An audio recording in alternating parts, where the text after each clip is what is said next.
my name is James Gordon. Now I'll be reading an excerpt from Chapter 5 of The Life and Adventures of Martin Chuzzlewit by Charles Dickens. In this excerpt, Dickens describes Mr. Pecksniff's horse in great detail. Enjoy. The best of architects and land surveyors kept a horse, in whom the enemies already mentioned more than once in these pages pretend to detect a fanciful resemblance to his master. Not in his outward appearance, for he was a raw-boned, haggard horse, always on a much shorter allowance of corn than Mr. Pecksniff, but in his moral character, wherein, said they, he was full of promise, but of no performance.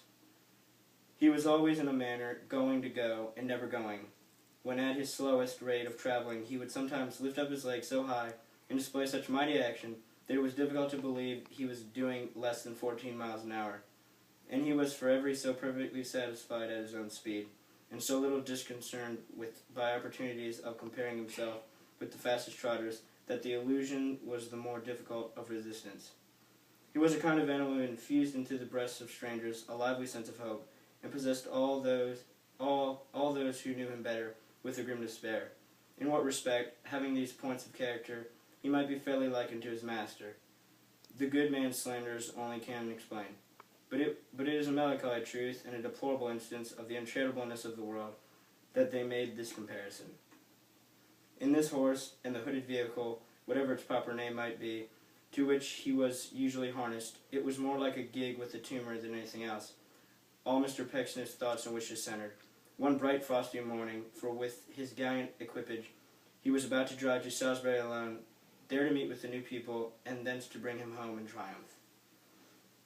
Blessing on thy simple heart, Tom Pinch, how proudly dost thou button up thy scanty coat, called by a sad misnomer for these many years a great one, and how thoroughly, as with thy cheerful voice thou pleasantly adjurest Sam the holster not to let him go yet.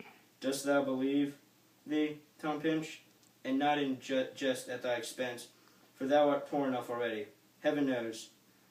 To think that such a holiday as lies before thee so awaken the quick flow and hurry of the spirits, in which thou settled down again, almost untasted, on the kitchen window-sill, that great white mug, put by thy own hands, last night, that breakfast might hold thee late, and layest yonder crust upon thy seat beside thee, to be eaten on the road, when thou art calmer in thy high rejoicing. Who, as thou drivest off a happy man, and noddest with a great lovingness to high rejoicing, Pecksniff, in his nightcap, at his chamber window, would not cry, Heaven speed thee, Tom, and send that thou went going off for ever so some quiet home, where thou mightst live at peace, and sorrow would not touch thee. What better time for driving, riding, walking, moving through the air by any means, than a fresh, frosty morning, when hope runs cheerily through the veins of the brisk blood, and tingles in the frames of head to foot? This was the glad commencement of a bracing day in early winter, such as may put the languid summer season, speaking of it when it can't be had, to the blush, and shame the spring for being sometimes cold by halves. The sheep's bells rang as clearly in the vigorous air as if they felt its wholesome influence like living creatures. The trees, in lieu of leaves or blossoms, shed upon the ground a frosty rime that sparkled as it fell, and might have been the dust of diamonds. So it was to Tom. From cottage chimneys smoke went streaming up high, high as if the earth had lost its gorgeousness, being so fair, and must not be oppressed by heavy vapor. The crust of ice on the else rippling brook was so transparent and so thin in texture that the lively water might on its own free will have stopped. In Tom's glad mind it had, to look upon the water might on his own free will have stopped, and the ground, a mist like which upon the moon of summer nights, the very same in Tom, wooed him to dissolve it gently.